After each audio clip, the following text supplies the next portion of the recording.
time for Almost in Agreement. Let's do this. We were kind of thinking, no, we weren't. Tennessee had no chance. But we got the Tennessee game on in the background just to pretend like you care.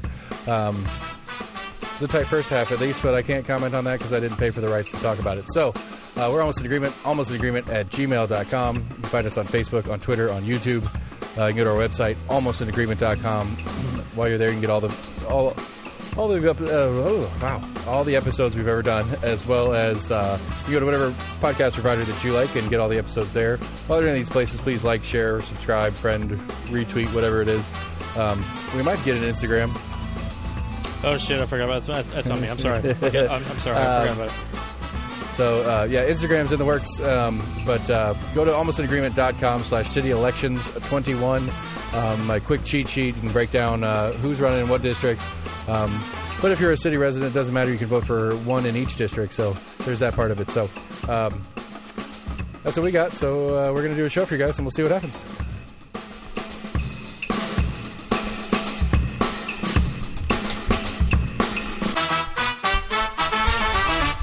So my personal line on this was 28.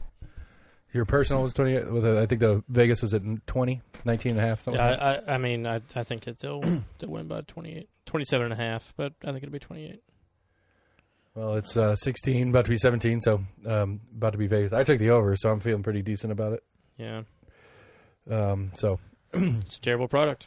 I took Tennessee to place. I mean, they covered last week. What was your line last week? What was your personal line last week? I didn't care about last week. Yeah, it didn't really count. Like I was literally watching that, I wasn't watching the game because it wasn't on TV because it didn't deserve to be on TV. Neither does this one. But the prime time, like why is this? I don't understand why it's a 7:30 game. Usually it's a 3:30 game regardless. It should be a noon game, is what it should be. I was thinking about that today. I was going through what games are on the slate. I think it was Boise State, Nevada, or something like that played at noon Eastern. Shit. Yeah, it's like 9 a.m. kickoff local. Wow, that's crazy. Wow. Yeah, that's probably. I mean, I'm not saying this phrase to get a rise out of you or anything, but really, truly, that's a more entertaining game than this would be. Probable. I mean, you know. But I just like the 9 a.m. part of it. I thought was crazy. Yeah, I read somewhere the other day that there's maybe not this year, maybe this year. I don't know if we can look it up. Apparently, the NFL is going to have a Monday night playoff game. Oh. Interesting. I kind of like that, actually. I'm okay with it. Yeah. I mean, it's obviously about money, but Monday Night Football has never been, or hasn't been, quote, Monday Night Football in, 30 years, 25 years, something like that. And I think that they'll get, I think that they will slay the viewership. I mean, it is I believe that for a number of years straight is the number one primetime show in television. Monday Night Football? Yeah. Regular Monday Night Football. Well, I mean, like compared to like how it was, say, 25, 30 years ago. Right. But I'm just saying, like, against, like Big Bang Theory or whatever else, like, as far as anything that's running in that 7 to 8 o'clock start time, any night of the week, Monday Night Football has had the largest viewership year and out. On the new things, it's weird. In college ball, there's a new rule. If you fair catch a kickoff, it's a touchback no matter where you fair catch it. College football? Mm-hmm. So if you fair catch it on the 15? Yeah. You go to the 25. Really? Mm-hmm. But only on the kickoff. I don't know if it's. I assume it's not the same on a punt. But I saw that a couple weeks ago during the game, and I was like, "What's going on?" Because I don't remember what game it was, but the kicker was not getting it to the end zone. Was not making it all the way down to the end zone ever. But every time there was no return, and it was just 1st and 10 at the 25. And they mentioned it at some point in the game. I was like, "That's weird." It's just an odd little rule. I mean, I guess the whole point of the changing the touchback rules and stuff like that I guess kickoff returns is a higher percentage of injuries. Major injuries are in kickoff returns. Yeah. Yeah. In the right situation where they're getting ready to catch it and somebody's just steamrolling right at them. Yeah. I don't know. I'm just saying. I thought it was an interesting rule. I'm not for or against it. I just thought it was just kind of like, well, that's an odd one. Like, I don't know. Figure you got to at least make it to the end zone for it to be a touchback. Yeah, I don't know. I don't have any comments. I don't know. I don't really watch NFL anymore. We used to play fantasy all the time, and that was fun. But I don't know. I guess I I don't know. I don't. I mean, I guess this is another one of those. I don't like the product anymore. I guess I'm not sure. Well, I mean, I watch playoff football. Like I think that I'm obligated as a, like I enjoy football as a sport. Right. And then with that, I think even if you don't like Tom Brady, you have to watch that cat because I agree. Like right. I hate that guy so much.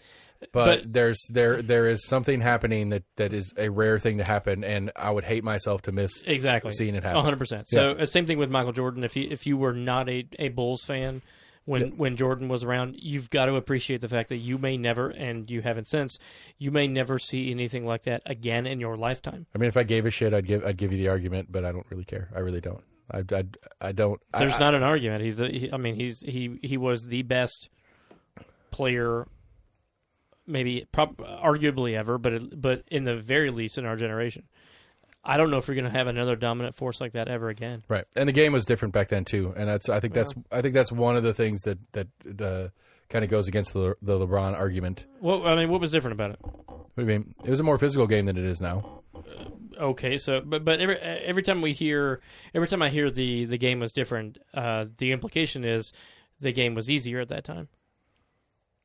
And so if it's more physical, it's probably not easier. No, I would say no. I'm leaning towards why Jordan is the greatest of all time is because his version of the game was a rougher, more physical game than the game is now. Yeah, I agree with that. Yeah, I don't know. Basketball's never been my sport, but I don't remember. Me either. I don't remember seeing a Steve Kerr doing the,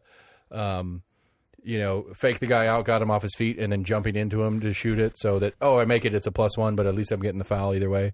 Like, I don't remember seeing that back in the Jordan era of basketball. It could have happened. It's basketball, so I never watched it a lot. I was never a huge basketball fan anyway. Yeah. But, like, that part of basketball now is one of the most frustrating things to watch. It's like, I don't know. I get it. It's smart play.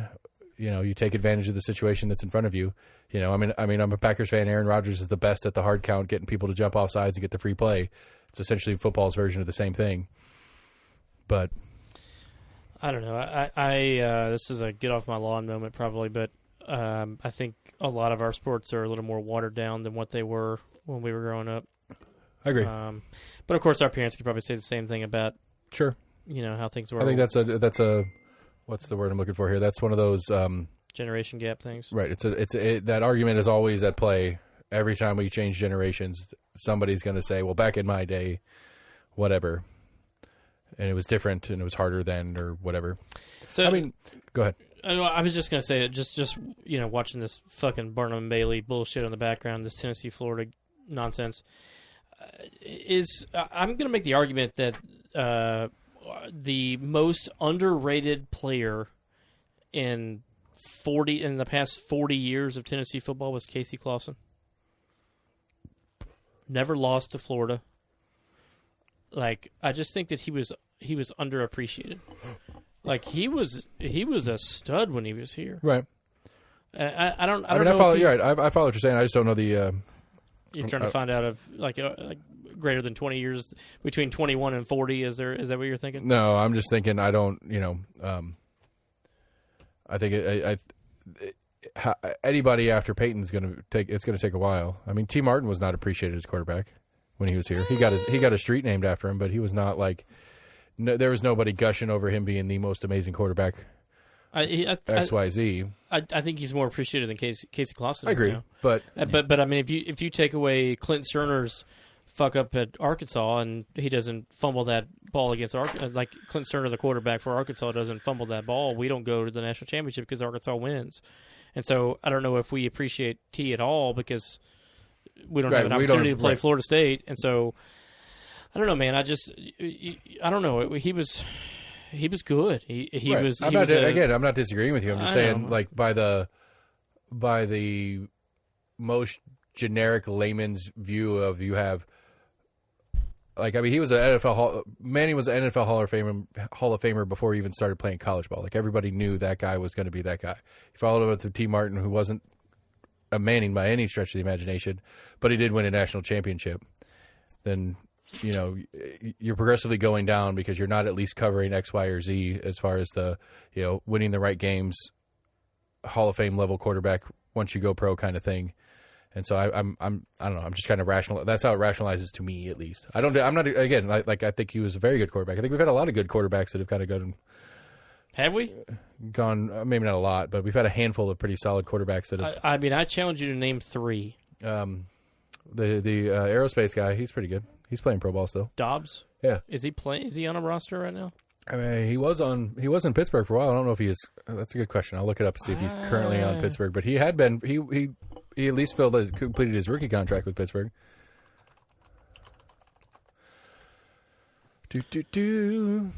I'll give you a pass on that one. You still got 2 more to name.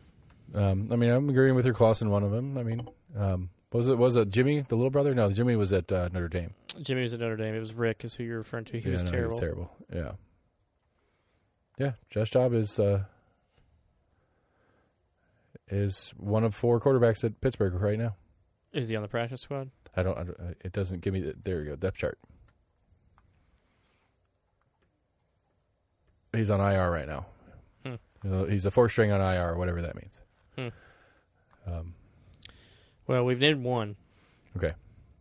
We've named 2, because I'm agreeing with you on the Clausen one. So we've got a couple. Sorry. I mean, I don't know. If you... I'll take Casey Clausen over any quarterback since Peyton. Literally any of them, including Dobbs. All right. It's just me. I mean, I don't know.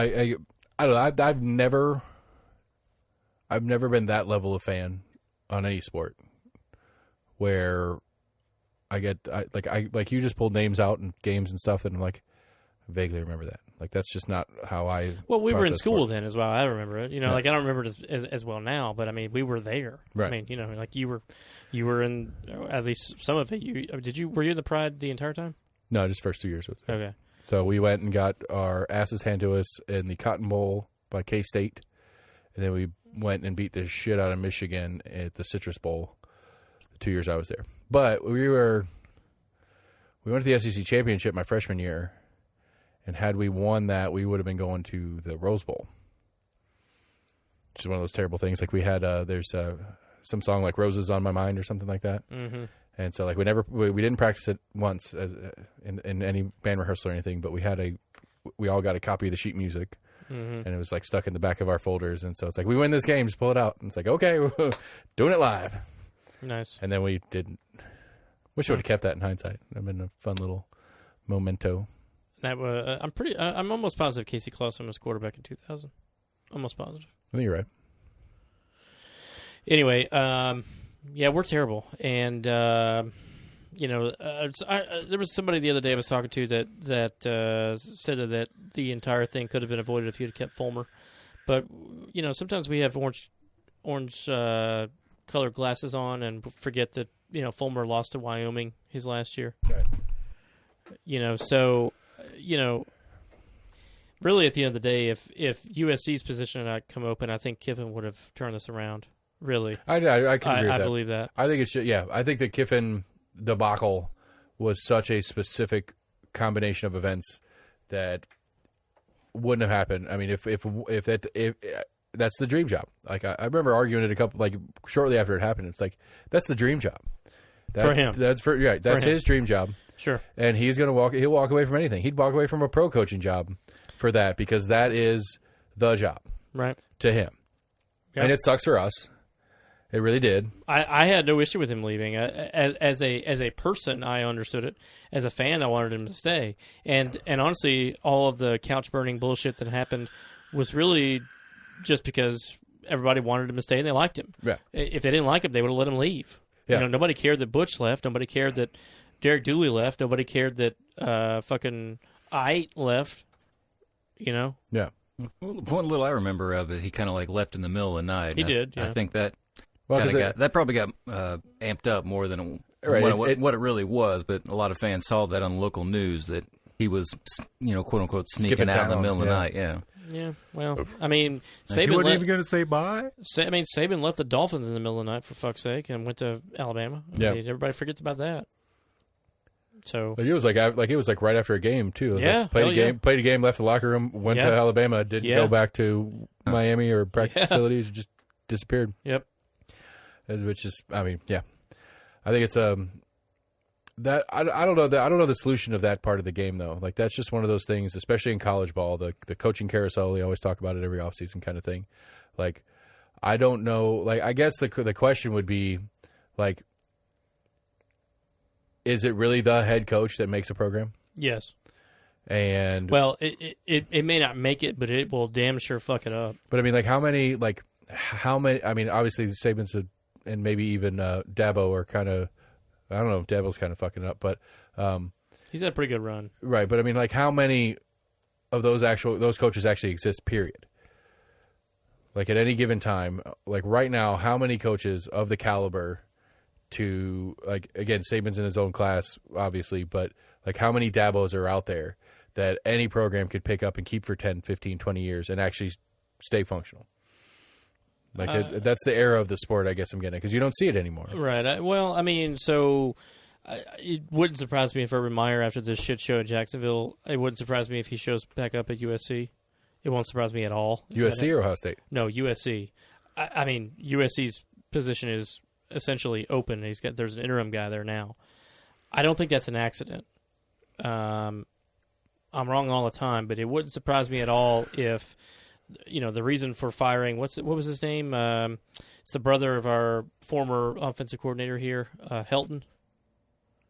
Clay Helton, I think is his name. Yeah. Anyway, so USC fired him either last week or the week before. There's no reason to fire somebody that early unless you're trying to send a signal. And it would be a home run hire for USC if they were able to get Urban Meyer from Jacksonville. And I think that's the difference in college ball, though, too. I think college ball, that coaching pedigree, for lack of a better word, gets you recruits. Where that's why you see what was his name with Florida forever? That Spurrier. Yeah, like he could not hack it pro, not because he wasn't a good coach, but he had a more level roster than he was used to when he was in Florida. Because he couldn't pick and choose who he wanted. He had to deal with salary cap and all that kind of shit. Well, he had to deal with Dan Snyder and the Redskins. That was part of the problem. And Dan Snyder's an idiot. That's also fair. So if you put Spurrier with somebody else, if you put Spurrier with say I don't know, Pittsburgh or I don't know, Baltimore. Right. There's options. I get. Yeah. So that could have been different, but.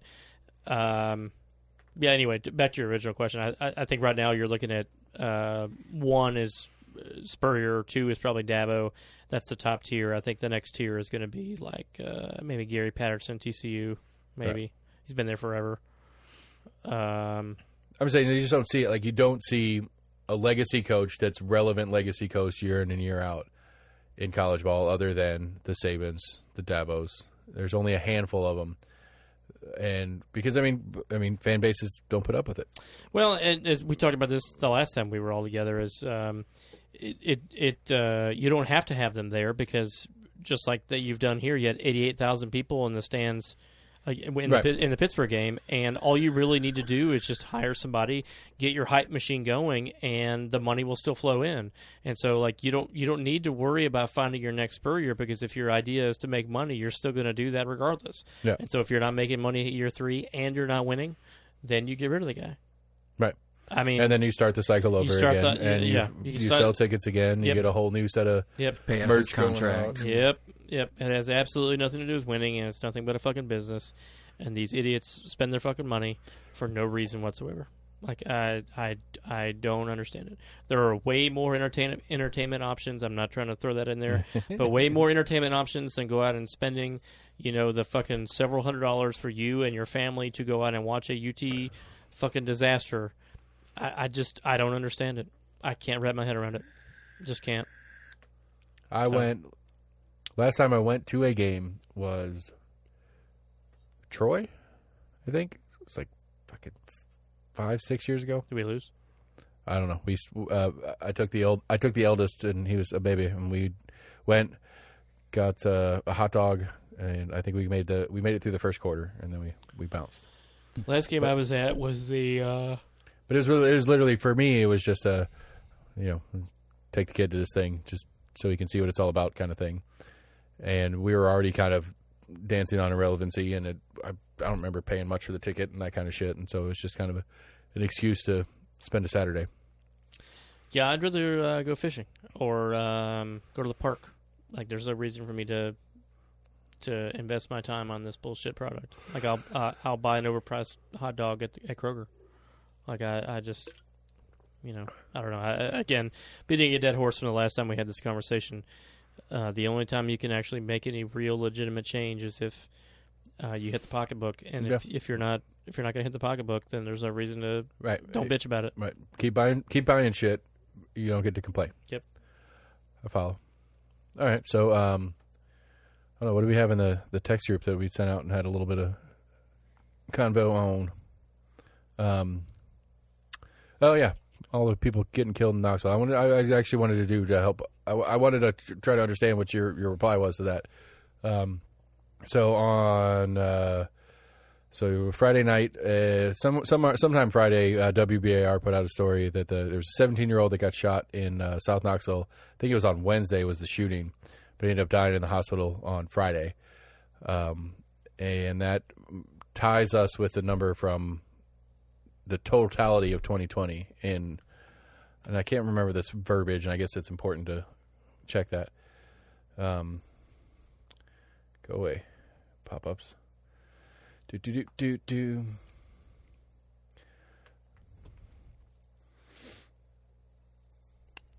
So it's deadly shooting victims is the statistical point. So it's, as of yesterday, we're at 33, which was the total of 2020. And I remember back, what it was like February or something, I made mention in the chat about, I was like, man, there's been a lot of people fucking shooting each other around here. Mm-hmm. Well, around everywhere. Right. Specifically just shooting death. I mean, that's the way I read it. Deadly shooting victims. Yep. I don't know if the Austin East kid counts. I mean, he was shot to death, so I don't know if he counts as one of those. I'm sure he probably is. I mean, I would think he should be. He should count as one. It just seems like but since it's an officer involved one, I don't know if they count it differently, kind of bullshit. I don't know. Doesn't matter. Yeah, classified as justified. I'm not sure. I mean, it's still, he's a victim of a gun. I mean, he died from gunshot. But I don't know. Again, that's a valid, detail, but not important to the greater conversation we're looking at right now. But what is the conversation? I was trying to, because like you've always been kind of jumping on me for bringing it up as an issue or a thing. And does this count for accidental as well? I don't know. I'm waiting. That would be a yeah. shooting I'm waiting for the. So I don't have anything to say unless there's a narrative.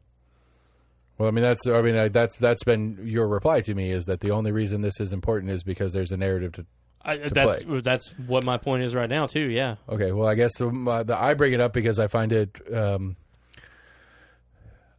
interesting. I find it something that is maybe concerning is the word. I guess I'm curious if there's any insight into causality of why we are spiking in gunshot deaths all of a sudden. Why? Who is we? We as Knox County. Or Knoxville. Again, this is according to KPD, so this is Knoxville proper. It's a nationwide issue. Okay. At this point, too. Then that's fine. We can explore it on the nationwide issue. But I'm saying, if you're asking who's we, I'm looking at the article and the story that we've been talking about being the local version. Right. I'm just trying to determine, is the discussion points simply Knoxville, or is it the nation? I guess is what my if Knoxville is. was anomalous in it, then I would say we focus on Knoxville. But since it seems to be universal throughout the country, then we can go on a national part of the conversation. Yeah. I don't know if I think it's concerning yet. Okay. I mean, again, and concerning was the softer of the two. It's interesting. It's something. There's something going on, and I'm curious. What I'm curious. Maybe. I mean, there's an ebb and flow to violence. Yeah, this is kind of where last year could have been a low year. Yeah, I mean, I don't know if next year if it's up again next year and it's up again the year after that, and I don't know. I'm more of a trends guy than a this is where we are right now sort of situation. Is it unfortunate? Sure. Should it never happen? Sure. Should the number always be 0? Sure. But I mean, I don't. I don't know how to respond to it. I mean, I don't think it's any one politician in federal or state or local office. I think it's complicated. I don't know. I agree. I get it. I don't know how else to say that. I mean, we spent the better part of 2020 socially distanced, some of us at least. I'm not going to say that that's even 50% of it, but I don't know. I don't right. know. I mean, I would jump on board with the premise that there is some of it, not all, but some of it is a consequence of the last year and a half, 2 years that we've had because of the pandemic and all that kind of shit. I would say that some of that. I mean, the economic uncertainty being probably one factor among many. Because I mean, I think the economics of life have changed for people through this, and I think that's something that affects people, and that some people turn to this direction to try to protect their economic viability. That's a terrible, overly wordy bullshit to say.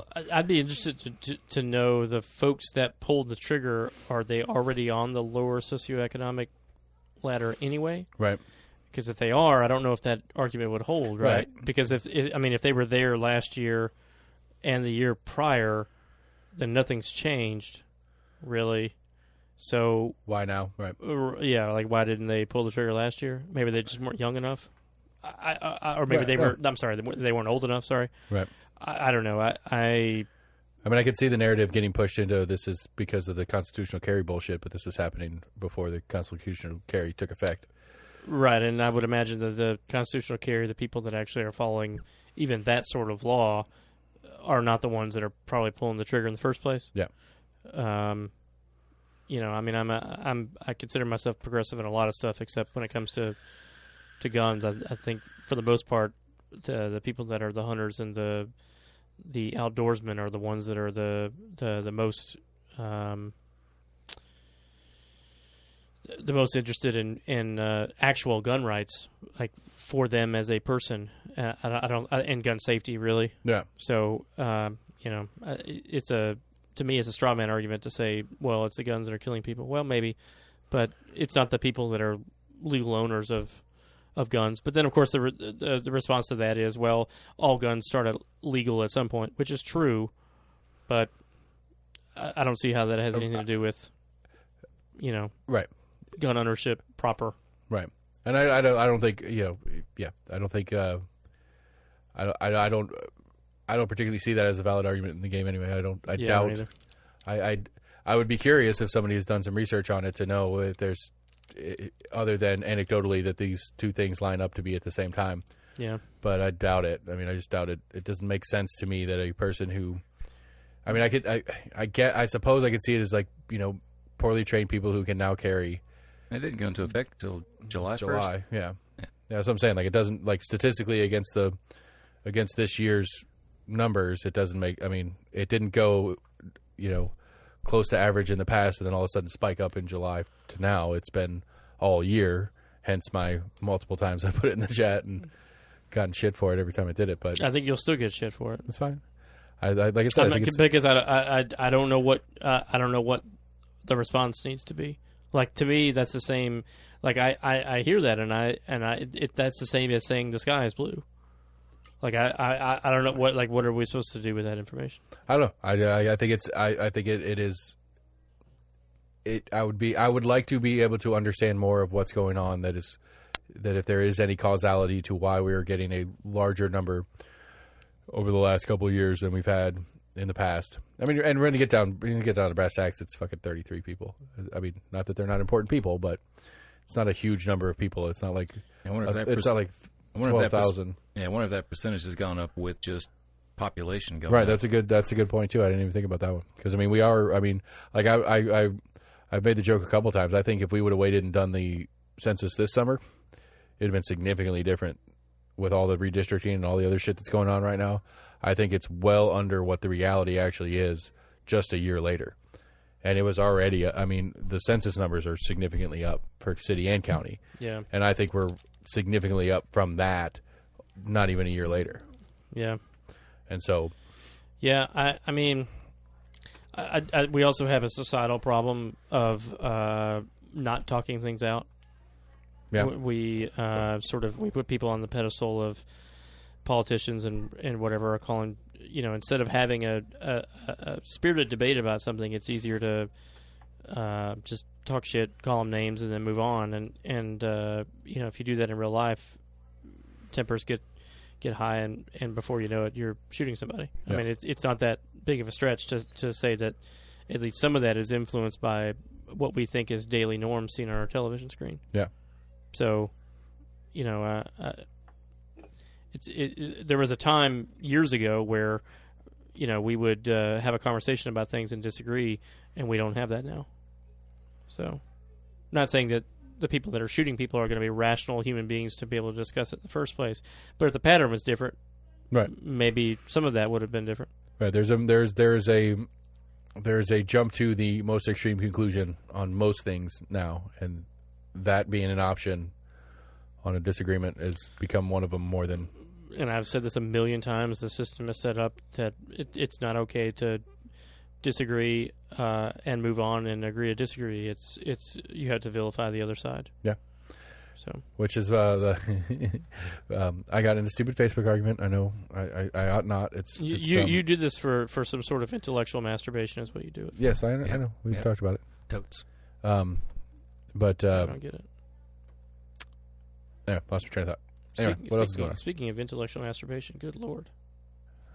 Anyway. Facebook argument. No, it's fine. We don't have to talk about it. You guys want to talk we about can talk about it. Go ahead. Oh, I just got into it about some comic. They posted a comic of. I should look it up. I'm not going to name names. That would be rude. Okay. It'll be rude. I mean, you're okay to call them out, but you don't want to name names. Betty Bean, a former what she used to write for. She used to write for the Sentinel. Now she's writing columns for somebody else. Specific as you can be vaguely honest. Okay, well, whatever.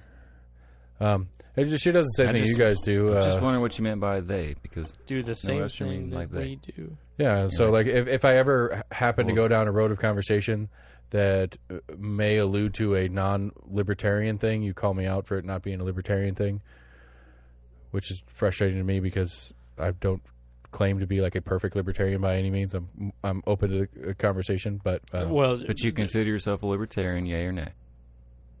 I would consider as much as I would consider myself a party member of any party. Yes, if at gunpoint I had to pick a party, so you're then non-party related. I mean, no, I've continuously been non.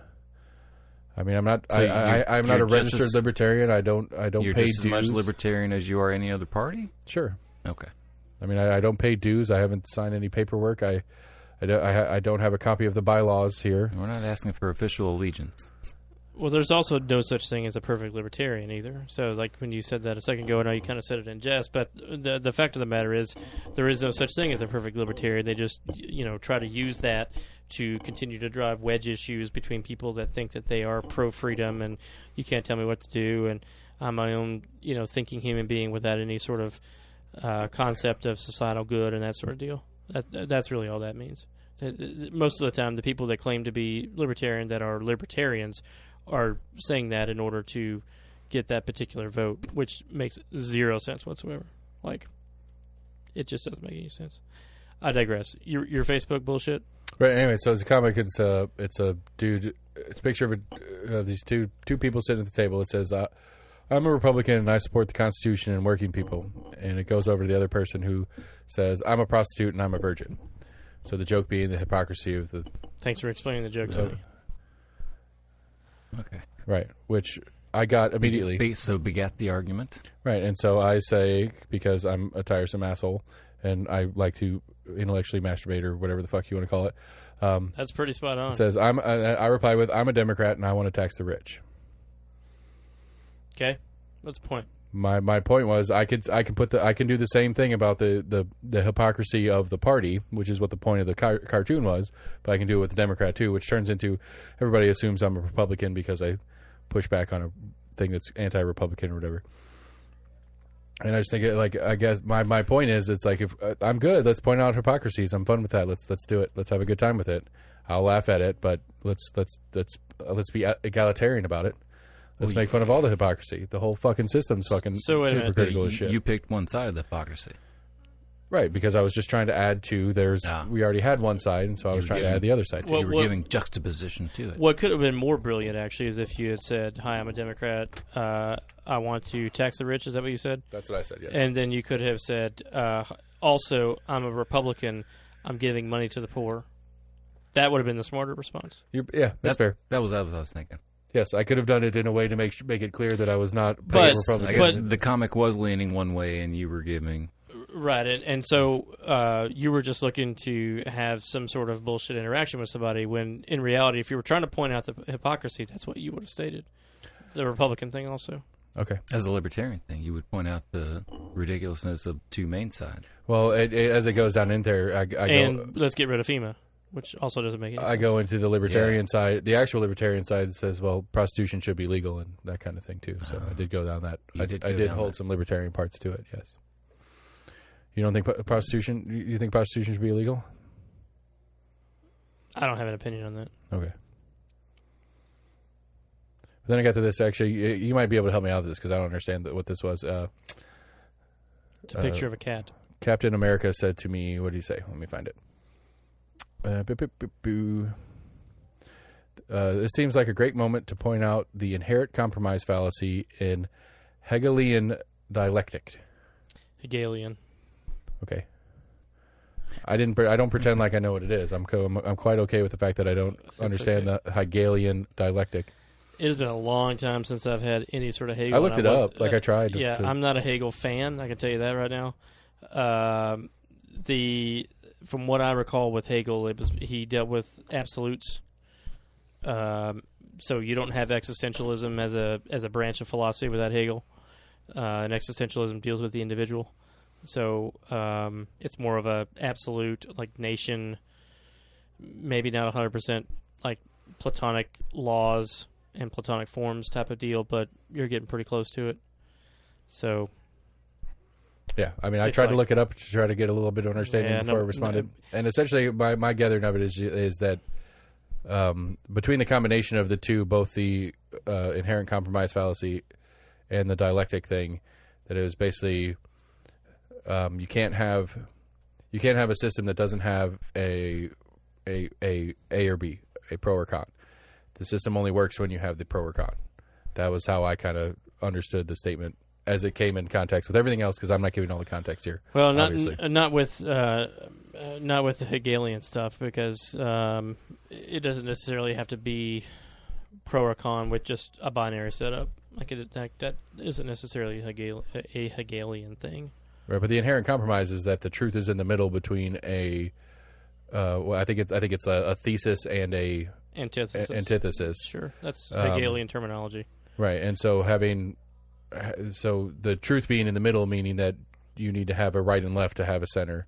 Right, but the ridiculousness of that is, you imagine a X and Y axis. Well, you could have a Z also. The middle is still the middle. It's just a different plane, so it doesn't make any sense. Right. So at the end of the day, it's still bullshit, because it doesn't have to be binary, because X and Y is just some bullshit, one-dimensional binary system. It could be Z or M. Right. Which is a different plane altogether that you can't see. So, I mean, without getting all complicated bullshit math, it's that person was doing intellectual masturbation also. At the end of the day, it's a fucking sad existence. Right. Like, what are we fucking talking about here? It's like, this is the change that we're supposed to have? Let's throw fucking bullshit Hegel out here. Okay. Like, that's ridiculous. Like, it doesn't move the needle. Right. It moves the internal, I feel better about myself. It helped me maybe not get that extra shot of espresso in the morning, and so I feel a little bit better about myself. But like, I got him. I guess I can't relate to that. I just can't. Okay. At the end of the day, if we're actually trying to have dialogue, that's not a part of it. Like, that doesn't move anything. Like, I mean, I was all because of a cartoon. All because of a cartoon. Yeah. Right, and I just wanted to, and again, I follow, and I will try to work on that in the future. I don't think you will, and that's okay. No, I mean, it's just I pick on the lefty people that I know that are in my Facebook feed when they are shitting on the right, and I try to clarify the things that the left does that's similar to the way they're shitting on the right, and I shit on the people on the right side of my feet and the other way. But I think it's fair that if I'm going to do it, I should do it universally and not put myself on the other side, because it doesn't matter if I'm going to lean hard into my libertarianism. I'm going to be on the other side of no matter who I'm talking to in most of these conversations, because I'm not them. And that's the real problem in the conversations in general that we're trying to have, or failing to have, or intellectually masturbating in premise of having, is that you're not on my team, so it doesn't matter what you say. Right. Which is... And I very clearly state that from the get-go, and people like to give me shit about it, and it's like, well, that's fine, whatever. Well, I would argue that you thinking that you're saying that from the get-go and the words that are typed in are probably not the same thing. Because it takes a little bit closer, and I'm not trying to shit on you here. I'm just saying that it takes a little bit closer attention to detail for those individuals that are actually wanting to have a dialogue to not come across standoffish at all, because the initial response with folks is going to be an emotional one. And so if you don't have a ton of caveats prior to whatever it is that you're trying to state, then you're not going to get any sort of dialogue out of these people. And so if we're not practicing that online, then how the hell are we going to do it in public? Right. So it should have started off with, like, that's a hilarious comic. It is very accurate, and I think it's funny. But here's an example of X, Y, or Z. Yes. Right. Which would have gotten me no conversation, which would have defeated the mental masturbation point, because I did enjoy it, because I'm a fucking loser that likes to play on the internet. I didn't say that you're a loser that wants to play on the internet. I said it. Well, I mean, you say what you want to say about yourself, that's fine. But I'm just saying, at the end of the day, if the whole point, you just have to be honest about what the point is. If the point is to just, have a ha moment and get you through your workday, then sure. But if the point is to try to get people to fully understand what's going on in politics, then you're failing at that. I mean, let's just call a spade a spade. Right, I agree with that. So, In your critique of your response, you knew that what the response that they elicited from your response, they automatically assumed that you were picking one side. Well, sure. But I think that's inherent in any response. Right. Most of the time, anyway, because they see saying that, like, before you make that response, I don't know that I've ever done a response where I say yes, fucking right, or amen, or something stupid like that. Not that my responses are any better than yours. It's about the same thing. I get it. It's about the same thing. Right. I mean, when we first started having this podcast, when we had these anti-Trump conversations, or me being against Trump conversations, when Max was in the room, there was a lot of times that I said, listen, when I originally registered to vote, I registered as a Republican and voted for Bush, and like, it hasn't been this sort of, like, I haven't voted for a Democrat every single time that I've voted. But the reason why I said that was because if I don't say that ahead of time, then the conversation with Max never gets off the ground, because I'm seen as the other camp, right, politically, right. So the only motivation I had for saying that was to make it seem like I'm an actual normal, politically thinking person, which, again, our society doesn't allow that to occur typically. And so you have to go out of your way to, express that you're genuine and not trying to be a dick and not trying to shit on the guy that you think is the champion, or your party that you think are the champions. So, I mean, it's for lack of a better phrase, it's a pretty significant cross to bear. You have to be aware of what you're saying. If you're not, then the conversation goes nowhere. Or you know exactly where it's going. Nowhere. Still nowhere. Right. You already know what the response is going to be. Right. Some bullshit about that's your camp. You want everybody to be a socialist, or you want to take away all of our guns, or conversely, you only care about the rich people. You're just old and white. What other sort of bullshit stereotypes that exist for Republicans? You know what I mean? Like it. But again, it doesn't move the needle ever. Assuming that that's the point. Right. I would argue that for the most part, when you're arguing on Facebook, you're not looking to move the needle. And I wonder how many of these sorts of deals, I'm not talking about, like podcasts in a basement, but I mean, how many of these situations start up with genuine motivations and thoughts, and they end up becoming something different because they increase viewership. So if you create this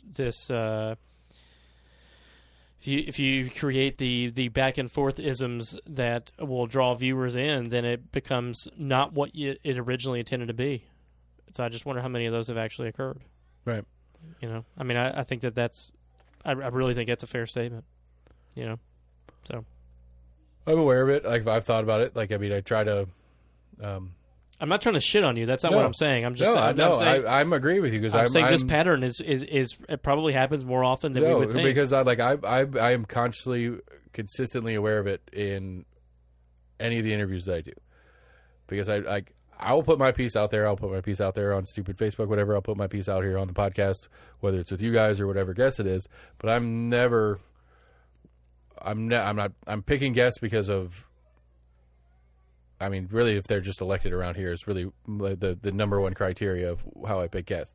I get more excited about one or the other because of what's going on currently. Like I've gone on a Board of Education kick here because of all the stuff that's going on in Board of Ed. And so for that end of trying to get more listeners, yes, absolutely. It's a hot topic right now. I want the people that are involved in the hot topic right now because I want to understand these people better, which I don't at all, really. Like, it's weird. Like, Christy is one of the 5 that voted against masking in the schools thing. And like, you know, like as far as our like Facebook landing of it and stuff like that, and all the people that at least listened to part of it or didn't listen to it and just saw that it was her and just started bitching about it or whatever. And it's like, you know, I didn't get the feeling that she was an evil person trying to do some evil shit. I could have a poor barometer for said topic, but I mean, it's like it seemed to me that she was trying to do what she thought was best for the situation and all that kind of thing. And so I don't know. But point being, I'm trying to stay aware of that part of it. Like I'm trying to I joked with Randy Pace off air after the last time I had him and Daniel Herrera in here, is I was like, if I picked a side, I could probably have a better audience, a more involved audience, a more consistent audience, X, Y, or Z. Like if I just said we're only doing the Republicans in Knox County, I think we could do better as a show. But that's not what I want to do. Would you? Would we have better landing on it? Yeah. I mean, I don't know. Maybe my presumption is that I think we lose potential listeners because we have a person on, because the person's on the other team. I don't agree with that. You don't think so? No, not at all. Not at the local level, no. If it was a state level, maybe. Federal, sure. Nah. It's too community based for it to matter here. Okay.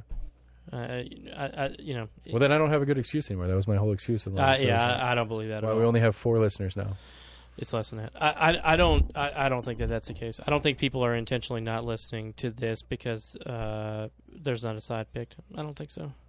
I think a lot of folks out there are actually rational people that want to hear discussion points from both sides. I really do, at least at the local level. And actually, I really truly think that there's a thirst for that at the national level too, but nobody really does it. NPR kind of, but really nobody does it. I like Crystal and Sagar. That's mine on the national level one. Yeah, I mean,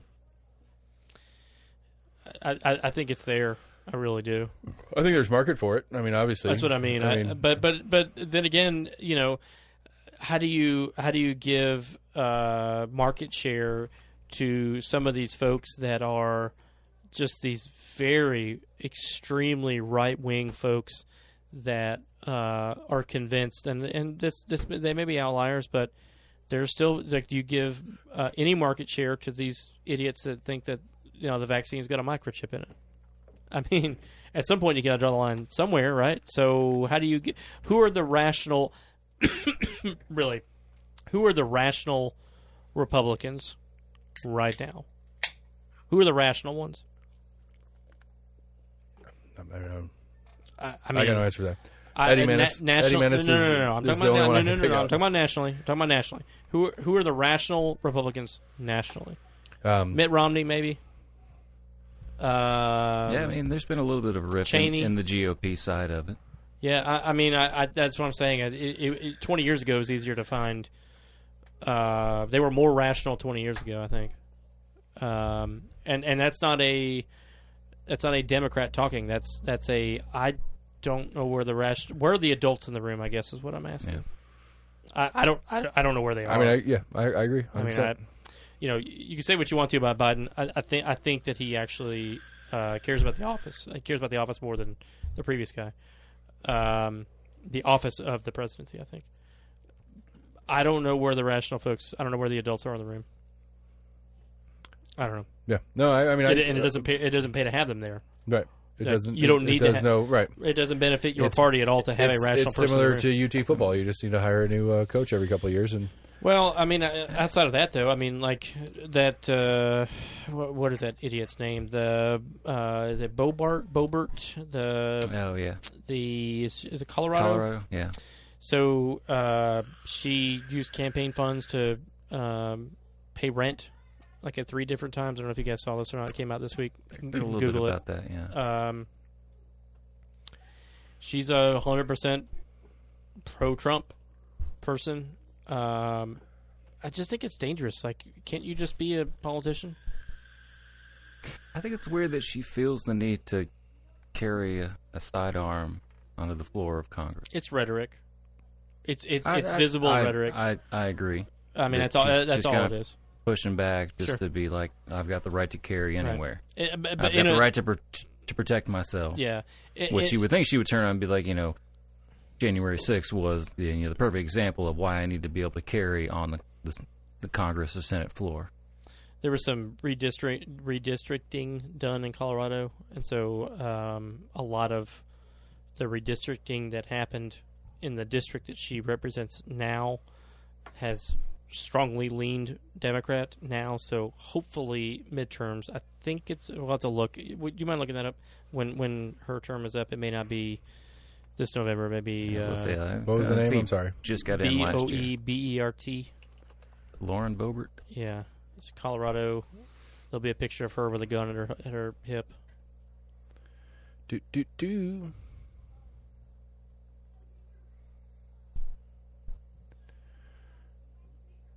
Fuck, I don't know. Well, anyway, as you're looking that up, I went to her page. And I was about to say her website isn't going to say when she's up for re-election. Yeah. I mean, this is probably a simple Wikipedia thing, probably. Yeah, but Wiki didn't show up first for some reason. Interesting. Wiki, wow. Colorado's 3rd congressional district and gun rights activist. But I think going back 21 for years, So this year. The Democrat and Republican Party have kind of had an identity crisis. That it's kind of gone back and forth as to, one side claiming they're for or against this or that. Right. Like you were saying, the new Republican, the Trumpian Republican Party isn't the George W. Bush policies that were 12, 14 years prior. Yeah. So anyway, she's an idiot. I don't know if you guys saw did you guys see the video from, what's her name, Marjorie Greene? Is it Georgia? Yeah. She's from Georgia. Did you guys see the video that she put out this week? You should look it up. You should pull that thing up real quick. She took, she was in the 2020, she was elected in 2020. Sorry to go back to finish that one. She was elected in 2020, took office January 3rd, 2021. So she just got in. Like it's going to be a little while before she gets. So it's 6 years, right, for a House seat? Senate's 4, House is 6. Don't look at me. I feel like if we're going to do a politics show, we should know these things. That's fair. True that. Anyway, look up the Marjorie Greene gun video. So she put out this propaganda video a few days ago where she's shooting this 50 caliber rifle and essentially blowing up this car, and on the side of the car is written socialism. So she's saying that she's essentially going to war on the socialist agenda and the Democrats, which I think is just hilarious on a number of accounts. She's going to personally cancel socialism in the U.S. So I'll come back to that in a second. But the first thing I thought was, you're supposed to be considered a legitimate gun person, and yet here you are at a range with a 50 caliber gun, no eye protection and no ear protection. Like, come on. Every single time that I have ever been to the range, there's at least ear protection. She didn't have plugs in? No. I couldn't see it. Now, you can correct me if I'm wrong. You can see the video. I couldn't see it. I'm like, listen, there is no way anybody's actually going to do this. It's all CGI. I don't think so. I think she was actually shooting it. Now, whether she hit the car or not, that may have been CGI. I'm not sure. Are you bringing it up right now? All right, it'll take me a second to get it on there if you want, but Yeah, I wouldn't mind seeing it. I'm watching it, but I mean, the game's over. I mean, we'd lost by 24, so. I mean, the game was over at kickoff, actually. Yeah, this idiot right here. Was it a raffle? I want you to win. yeah, she raffled it off after the fact. So maybe not arranged, sorry. No, there was a different... This isn't just it. There was a different one. That's it, yeah. She's shooting that Okay. Prius. She's in the back of a truck. The Prius of It's back in socialism. the Hummer. Come on now, be fair. It's a Hummer.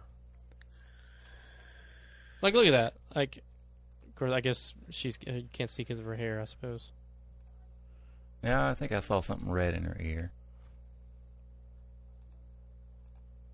Yeah, she's got plugs in. Okay. Anyway. I mean, it goes to the level of stupid that we live in at this point. I mean, it's just hysterical to me. It's just fucking hysterical. The fact that people cannot see that as rhetoric is just beyond me. Like, what socialism? Like, we're already socialist. You want to get rid of Medicare? Like, you want to get rid of tax breaks for the farmers? You want to get rid of tax breaks for companies? Like, we're already there, bitch. Like, what do you mean you don't want us to be a socialist economy? We are already there. We've been there for decades. Like, what does that even mean? It's a bullshit wedge issue. It's a straw man argument. It doesn't fucking make any sense. It's a talking point. Yeah, it's just man. I just don't get it. I just don't fucking get it. And it works. That's the sad part. yeah. Because it's easier than talking about actual issues that they could actually do something about or do something with. She's an idiot. I mean, just them in general, but sure, she's part of them. Yes. Who are them? They're trying to take our jobs. At least federally elected officials. I just don't get it, man. It's just comical. Other people take it as fact. I'll deal with that later. I thought that I need to look. So I'm gonna look this up. I thought that there was a different video where she wasn't in the back of a Humvee. Hold, please. Holding. Let's do Sam while we're holding. Nothing new. Nothing exciting. Nothing exciting. Who am I? What's going on? In the who world? would you like me to do it, or like us to do an interview with that I haven't done yet? Myself? Yeah. I got. You've touched on things that I think were good. That was cool. You got somebody from ACLU on. That was fun. Yeah. I want to go back and listen to the Care Cuts episode After last week's conversation, No, or just in general. just in general. Okay. Let's go back and listen to some of the local communities that are doing. Oh, she's fun. She's Good. very excitable. Like, and then the gentleman she had on with her was very like he was the numbers guy. He was there. Like, he was kind of the more managerial, like how to make sure this works. It was all her vision, but like, he was like the CEO for functionally. Like she was the boss. She did what she wanted to do, but he was the one there to help make sure that all the parts and pieces were in place and everybody was getting taken care of. That was a fun one, but Yeah, I know there was an article recently about the homelessness in Knoxville having issues. yeah, I got on. Somebody from CARM that basically, saying that they have trouble trying to call the police in certain situations where there's only so much they can do on their property versus something that happens on city property. Right. I guess them being able to call for help. And I didn't get a chance to read the article, but I saw it, and it turned into stupid fucking political bullshit. I can't remember who it was and what the slant that they were trying to play on it was. Basically like they were trying to play it off as like CARM hates homeless people. It's like CARM exists for homeless people. I don't understand it. I didn't get. I wasn't listening. I'll have to go. I'd have to find whoever posted it, kind of thing. But it was just somebody trying to make CARM the bad guy because of whatever the content of that article, or at least what the headline read on that article. It was basically CARM was complaining about homeless people. And it's like, well, CARM exists for homeless people. Why would they complain about homeless people? I think I knew somebody that actually worked security for him for a while, and just talking about the crazy things that he was doing at that time. I was just trying to be security for him. Apparently, they don't let you in. I think if they know you're under the influence of anything, and then Right. having to kick people out for having and sharing needles. Well, when I was working down whatnot. there, when I was working down on campus, we hired a guy that was living there at the time, and he had to be back by a certain hour, or he wouldn't have a bed. And so he got we were at work doing work stuff, Yeah. and I was like, Told the story I was before. like, "What are you doing?" I was like, "What do we do?" And he's like, "Well, you got to take me down there." I was like, "Okay." So I drove the kid down there and dropped him off, and went and had to talk to the desk person and be like, "Yeah, he was at work. I'm his manager or whatever." And I was like, I don't know, it's kind of crazy. What part? I don't know, just I don't know. I get it. I understand the premise of it, but I guess the idea that it's well, he went and got a job because you asked him to go get a job, and he can't get in time because his job goes past that time. And it wasn't out of my way to go and help out, do whatever. But at the same time, it's I have to go and physically verify that he was at work, because obviously people would lie about it. I get it, but it's Sure. just it's a weird spot. It's just a weird spot, for lack of a better word.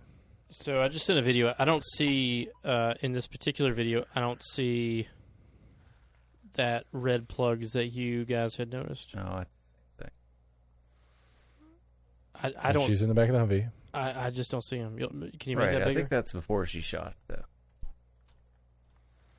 In the video of her actually shooting the gun. There's the real fucking scary part. See, I don't see anything in it right there. Right there. The video we had on prior. They look like different videos. The one we showed earlier, which was it's from the same video. I don't know. Yeah, you can't really see it. Yeah. Definitely looks like she's had some work done. She needs to have more work done. She looks like Dog the Bounty Hunter. Yeah, it's not as clear in that video as the prior. I just don't get it. Yeah, and the one prior you had on it, it looked like for a split second it's like a red kind of blob that may have been in her ear. You would think one of the extras are like, you need to put something in. You're about to shoot a fucking 50 cal. I was looking at earmuffs yesterday for going out shooting. I'm going to go pick up some. Yeah. I've got earplugs, but I'm going to go and get some. Here's these ones are supposed to be the ones that the noise canceling, whatever, so you can actually hear. Like when you have them on and there's nothing going on, you can actually hear rustling and whatnots, but it actively counteracts the noise of the actual rifle fire instead of all the noise, period. There's only been one time that I've ever shot a deer that I actually heard it come up on me. Every other time it just fucking showed Just up. right there. Mm-hmm. Just, hey, it was like hey, the buddy. fucking thing just teleported in. Yeah, but I just I just don't like. I don't like having plugs on. I just don't like. I don't like them either. It's I've never shot a deer with plugs in, actually. No, the guy bitching about Marjorie not wearing earplugs. Well, I and mean, his fucking hand cannon. I mean, there's a significant difference between a 30 and a 50. Pretty big difference. I don't know. I mean, your gun's fucking loud as shit, but It is loud, but I'm sure that 50 cal is louder. I can guarantee you that's the case. I acknowledge the premise. I guarantee. It's 0.20 louder, whatever that means. What? From isn't it 0.5 or 0.20 or 0.30 and 0.50? Isn't that how the thing works? That's not how decibel works, though. I don't fucking. That was the joke. That It was a good joke. that made sense Yeah, to no it's one. hilarious. It's 20 points louder. What did I mean? How the fuck do you want me to phrase it to make that make sense? We need Max here. 0.20 points. I mean, that's. I didn't come up with the caliber system. Don't get on me about it.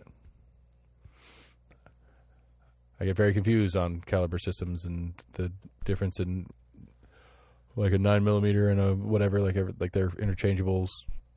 There's a caliber to a 9mm that's in the point range. Whatever. Fuck. I don't know. I'm sounding extra stupid right now. Cool. Don't look at me. So, care cuts is cool.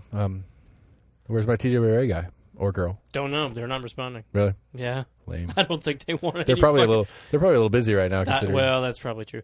They probably don't want any fucking part of this. I don't know why. But I don't see them. I mean, I don't see them doing much out of their own media unless it's something specific, like they fucking snag some bear out of the Smokies, and it's like that little 10-second interview, and it's like, oh, well, we took him in and we're going to relocate him to wherever. Like, I don't see them doing a lot of media work other than their own, where they're just doing their own Twitter page or whatever. They may not have the authorization to do it, honestly. It's possible. I don't know. I think they would at least say, hey, that's cool, appreciate it, but we can't. But that's still an official response. I mean, I would think that they would have some obligation to their constituency, for lack of a better word, to at least communicate. About non-wildlife resource agency stuff? Probably not. If I sent them an email and said, hey, where can I buy the best jock? I mean, why would they respond to that? Right, but I mean, it's not like, I mean, we're not asking them to come on the show so that we can talk about, presidential politics. They don't know that. I mean, we could say one thing. I mean, how did you word it? Dear sir or madam, would you please send a representative so we can talk about how you feel about Joe Biden? I mean, some of them probably are Democrats. I'm not saying here or there whether it's pro or con. I'm just saying, like, why would they assume that it's some sort of? I mean, yes, we are a politics and governance podcast, but I mean, the governance part is what's the important part to me. I wonder if they have a media relations. I mean, they've got somebody that runs their Twitter page and shit, because they got a pretty good Twitter page. This is the screenshot of the email that I sent them. Okay. The most recent email that I sent them. Leave out the right, the specifics. Yes. My name is AC, and I'm a proud hunter here in Tennessee. I even gave him my TWRI number. Here in East Tennessee, we've been running a podcast that discusses state and local political issues, and we're curious if a member of your team would join us for a Q&A. Several members are blah, blah, blah, blah. If you'd be able to forward this email to the appropriate persons, we would greatly appreciate it. Our podcast title is Almost an Agreement, and it's available on all formats. Well, maybe we picked up a listener from it at least. Probably not. I mean, that's it. That tends to be where we actually pick up subscribed listeners is guests that are like, well, I guess I have to listen to it if I'm going to be on it. And then I have a couple that are like, that's an awesome show. I really appreciate it. Chris Davis. Fuck you. They don't say that. That's where you should have CC'd in, like, Bill Lee at tn.gov. Sure. I need to email him, see what he can do. I'll do it. It's her. I'm a little scared. But Fuck I'll do it him. anyway. I'll do it anyway. So, that email was sent on the 13th of... The most recent one was the 13th of September. So, I would agree that they probably don't have a significantly large PR portion, that they don't do a lot of PR actively in this sense. But I mean, I would guarantee, I bet you if I sent it from my Scouts email, I could get back to it. They get back to me. okay. Just we called like a local person, like, hey, it's in an email. Is there a better person? Yeah. That I could send this to, or will you connect me to them, and so I can let them know, hey, I'm getting ready to send you an email. Right. I don't know. I mean, it would just be like, I'd just be fun to talk to. I think if we're gonna do that, I think we should just go into the office. We're like, hey, you're not gonna ask me about hunting or fishing questions. Like, I'll get to them later. I mean, we've been to Chuck Swan before. There's TWRA folks there. We should just go up there. It's one like day. 10 sitting in that little Yeah, shack. we should just walk in there. Yeah, seriously, we should just walk in there and be like, hey, listen, by the way, we're doing this. You got 20 do you want to do it? Yeah. Right. Not right now, but do you want to do it? If the answer is no, that's fine. Do you know of anybody that would want to do that? That's probably what we should do. Just get in front of somebody. Yeah, I mean, it's one of those that I think it would be one of those that once you got a little bit of conversation, whether it's through email or through person, that the intent gets clear. Like, I've started doing that in invitations. It's like, we're not a gotcha show. That's why I gave my TWRA number, and because I want them to be like, who the hell is this son of a bitch? Right. Just look this motherfucker up. Some and be like, some PETA motherfucker right, out there trying to fucking right, exactly. get us on the show and exactly make us look like assholes. Right. Look up all my info, and I've harvested deer over the years and all this other bullshit. I've spent money, blah, blah, blah, blah, blah. Yeah. That's why I was trying to be as transparent as possible about that, to try to, like I was trying to say with you earlier, keep them off guard and have them, come into the conversation a little bit easier with some, caveats on the front. Yeah. So. Because again, like I said, like I don't, like when I invite people, it's like this isn't a gotcha thing. I don't care that much about it. I just want to know who you are as I want to know you as a person and why you exist in the realm of conversation. The only way you're going to look stupid on my show is if you're stupid, because I'm not smart enough to make you look stupid. It's a fact. I mean, I don't know why so slow clap on that. I'm just tipping my hat to you. Self-awareness is important, sir. Listen. I get it. I'm just impressed that you get it. I mean, like, how am I supposed to take the phrase, "You're not that stupid," when it kind of seems like I am that stupid? You can't get it from me every single time we record. What? That you're not that stupid. That I'm not that stupid? Yeah, you can't get that. I'm pretty sure I am that stupid, and that's fine. But I acknowledge that as a premise of my general being. At some point, I have to not argue with you about that. I know. Okay. It's not my favorite my favorite quality about myself, but I think it's the reality. I don't think it has anything to do with stupidity. I just think sometimes you're not completely transparent with yourself about your intentions. I think that's the difference. Okay. So you sent the email to us all that at least me and probably Max already got automatically about the federal judge dropping the mandate on the mask thing on Knox County schools. Mm-hmm. I don't particularly care. Like, I don't have a particular stance for or against the mask thing. Like, the end result is not important to me per se, but the process is, and I understand why the process worked the way the process works. I get it, but I have a little bit of concern about it. Like, it's one of those things. I'm not concerned about it. I don't particularly like it. I don't think it's against anything that exists in reality. I don't think it's I don't think it's outside of the realm of the legal that does exist. I just don't like it.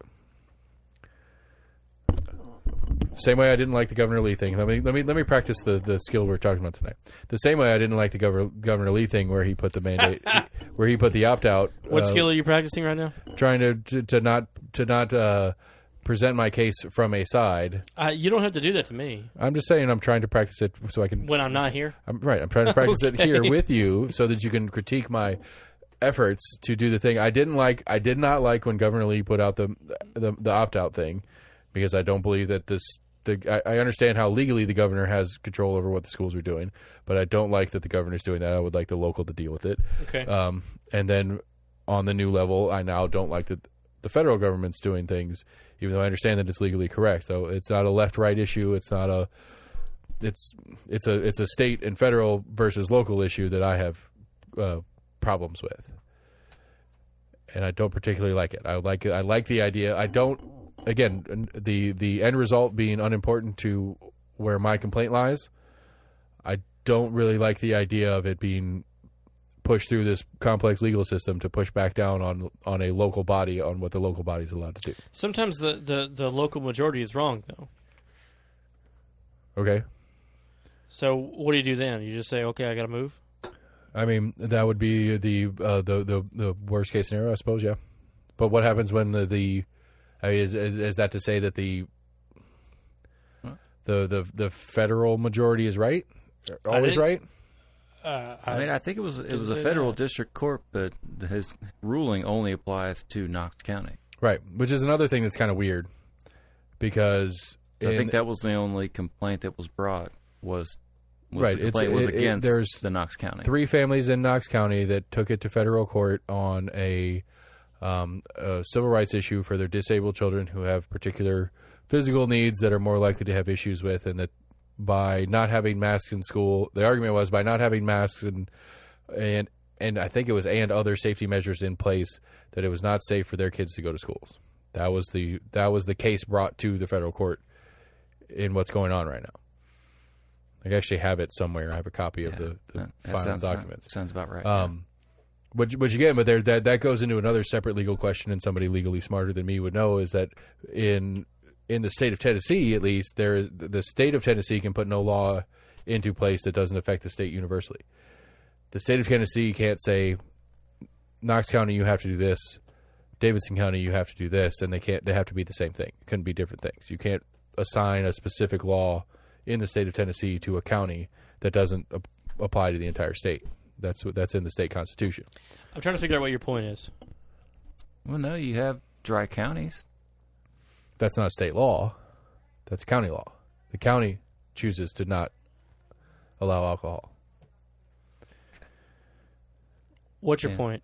Well, again, it's one of those. It's like, how do we justify all this? Like, again, I'm not disagreeing with you in the premise that yes, sometimes the local majority can be wrong. Fine, but there's a there's a couple different lines of concern for me in the legal aspect conversationally, because one being I as much as yes, sometimes the local majority can be wrong, sometimes the national majority can be wrong too. So how is saying one majority being wrong allows a different majority to have control? All I'm pointing out with you is that it's more, really, truly, all I'm saying is it's more complicated than saying that local people should figure it out. It's what I'm suggesting. Okay. Because at the end of the day, there are no real good answers with this, except we should call out wedge issues when they're coming to the forefront and not call this a freedom issue. It's not a freedom issue. That is bullshit. At the end of the day, this is a wedge issue that certain individuals are maximizing on to make sure that they stay in office. So, yes, I hear what you're saying about this being a local issue. The problem I have with that in and of itself, though, is there are times where the local folks are just straight up wrong. So, like last year, as an example, it was October last year in hunting season. We are in Waverly, and it's pre-vaccine. Pandemic was fucking nuts, and there was a mask mandate, and not a single person was wearing them at all in that county that I saw. Okay. So why do we have it if we're not enforcing it? It doesn't make any sense to me, really. So does that mean the local people don't care about it? Probably, because there are not any local officials there that are trying to enforce that.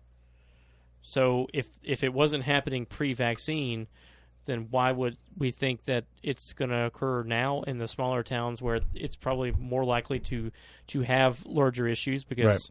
In these smaller towns, there's probably a larger health disparity than the larger towns. The likelihood of you having COVID and having a larger problem with COVID is probably a little bit higher in those counties. Okay, so the only way we can discuss this is on the specific. I'm not saying the only way we can discuss it in the specific. I'm just saying that it's.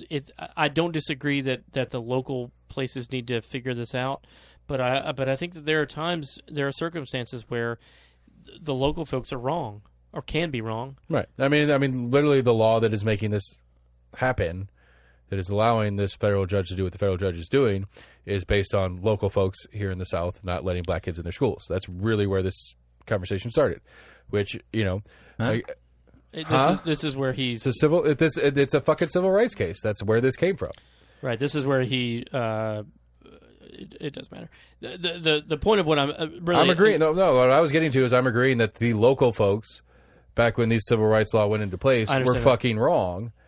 And that I understand why the federal government stepped in and forced the local folks for being racist hillbillies to letting black kids in their schools because it's a fucking universal right that we put into place in this country. I get that. Yes. So yeah, this is a civil rights case, technically. I see what you're saying now. Okay, so what do we do then? When the local folks are wrong, what do you do then? I don't know. I'm just okay. I'm suggesting that the people that are saying that this is it should be discussed locally. I'm saying that it's like watching a romantic comedy, and at the end that they're going to get together. The credits roll. You see the end, and you don't see. The assumption is there's no conflict after you see the credits roll. They're together, they kiss, and while they live happily ever after with no concerns with life or bills or jobs or anything. And that is the assumption that everything is fine, they have kids, they retire happily, they don't die early, all that other bullshit. I'm suggesting that the local argument, the argument for local involvement, is the same as watching some bullshit movie with the credits running, and we assume that everything is now great as a result of the local folks figuring out. That's what I'm saying. Okay. I'm not suggesting that I have an answer. I am just saying that it is more complicated than the local folks need to figure that out, because in a lot of circumstances, the local folks don't know what the fuck they're doing. So what do you do then? I don't have the answer to that. I'm just saying that it's not the silver bullet. It's not the local folks should figure it out and then just pick up and move if you don't like it. Well, like, where the fuck are you going to move to? I mean, where are you going to move to? I mean, that's the answer? I mean, I don't accept that. I don't know what I do accept, but I don't accept that.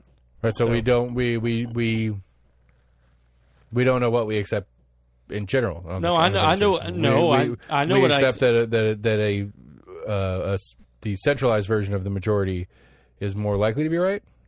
It's more often right. Centralized? You mean federal? Right.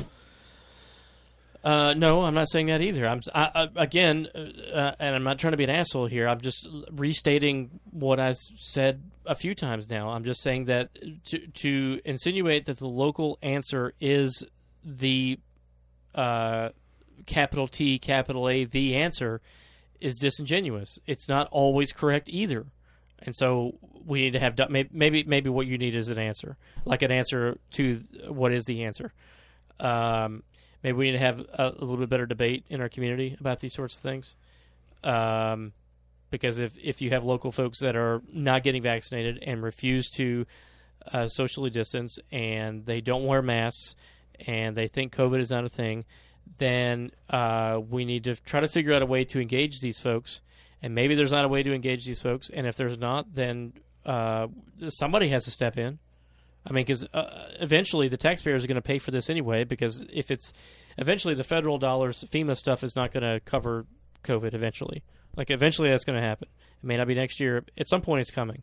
So when that does happen and the hospitals are actually paying these bills, a lot of this stuff is going to get written off, and the taxpayers are going to eventually be the ones that pay for it. So why should our tax dollars be reimbursing hospitals? They'd have to shut down. So I'm not saying that taxpayer dollars shouldn't be utilized in general for hospitals. I'm not saying that. I'm just saying that why should my tax dollars go toward a person who didn't want to socially distance, didn't want to wear a mask, didn't want to take a vaccine? Why should that money be allocated toward that? It shouldn't. That's the answer. So what else do? You let them die? Well, you're not going to do that. I mean, we're the richest country in the history of the fucking planet. So we're not gonna tell these idiots that we're not gonna fucking take care of you. I mean, there was an article.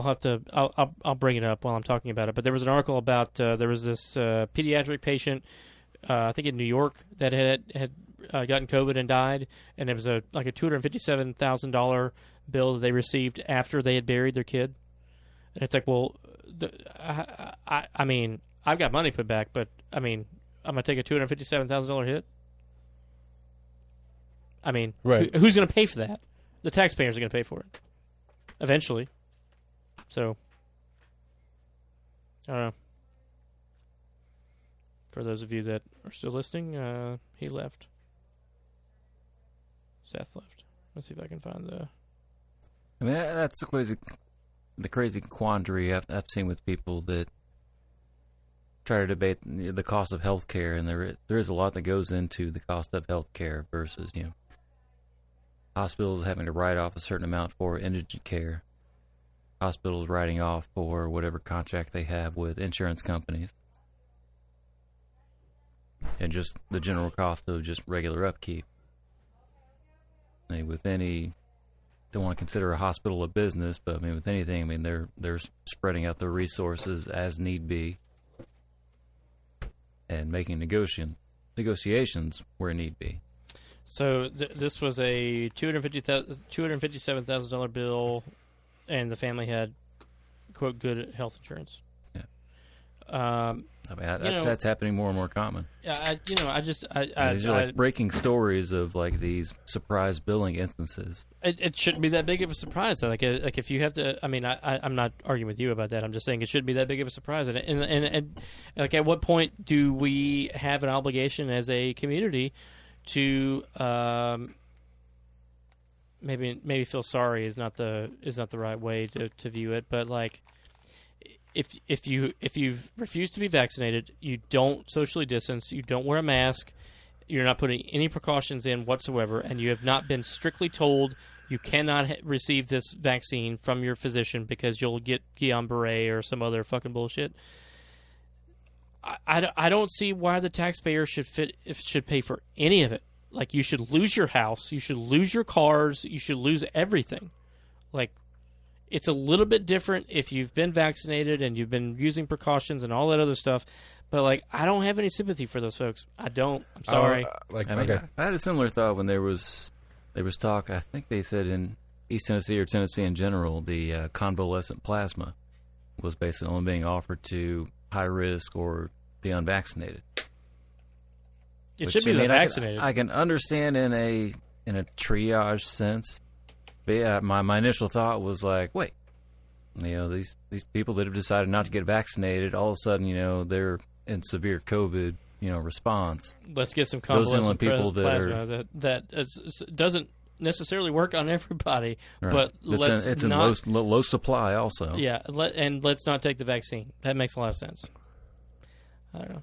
So we're going to quit cutting welfare checks? I mean, let's run it all the way out. Like, right, you don't want to fucking work. You don't. That get was to do kind that of my pushback. I mean, it's essentially becoming heartless and turning down homeless people that show up in the ER.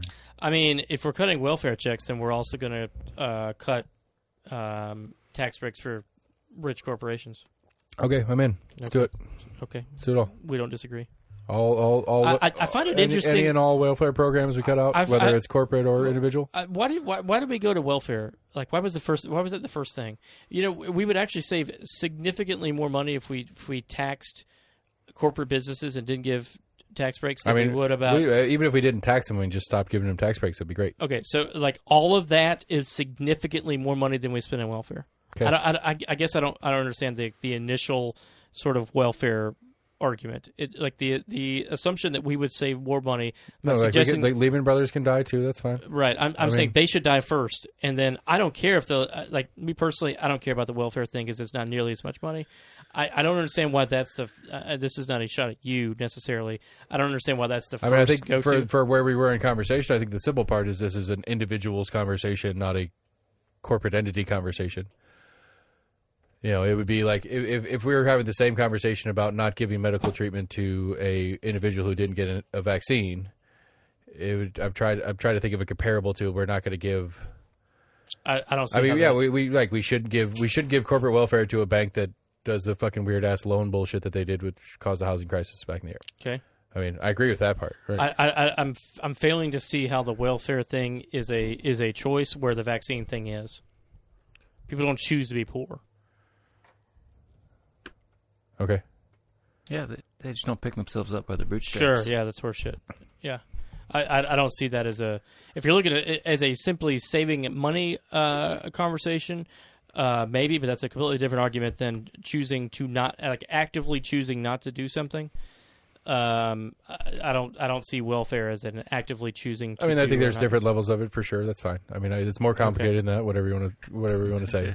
I mean, there are people that take advantage of the game and that choose to do so. But whatever, that's not important. Point being, I think that number is significantly lower than you think it is. But I mean, when I find individual welfare not being the greatest comparable example or whatever. But I mean, again, it's of the super socialized system that we live in, regardless of how you want to pretend like we're anti-socialist or whatever. Marjorie and her 50 cal video.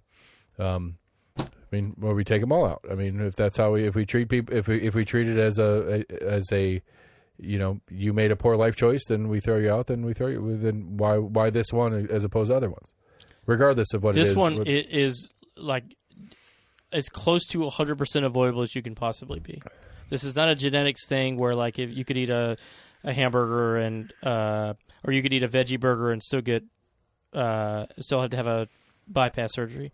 This is something that is completely different than maybe aside from lung cancer. Aside from like a lung cancer caused by smoking, it's about the most avoidable thing you could possibly have in healthcare. I'm searching, fine, but we're backtracking onto this where as I brought up the welfare and or other welfare's example, you were agreeing with me, except that you kind of like financially speaking, individual welfare costs nothing compared to corporate welfare or whatever. I was suggesting it's a different argument. That's what I was saying. Okay. I mean, we can have the argument if you'd like, but I'm saying it's just like I thought your response to it was fairly, like Like you were on board with the premise of what I was bringing up, and then it came into shutting down individual parts and pieces of it. And now we're back to where we started, so it doesn't matter. Okay. I'm just whatever. I mean, Where did you think you found common ground? I mean, I thought when I brought up the welfare and or corporate welfare thing, that it was like, yeah, same thing. Like we should not support any of it. If that's, I mean, was I inaccurate in that? The corporate welfare thing? Are we switching arguments? It's just a question. No, I mean, sure. I don't know. Maybe I guess if we're going to go to the specific of, should we let people that didn't get the vaccine not get the treatment that they need? They 100% need to pay for it. Okay, well then, right, and then I brought it up the idea of then, whatever. I don't know. I need to quit drinking on the show. Okay. I'm misremembering, I guess. I don't know. So at the end of the day, there shouldn't be a individual community taxpayer dollar should not be provided to a healthcare system for COVID interventions for a COVID positive patient that had the ability to not have that sort of ICU admission if they chose to.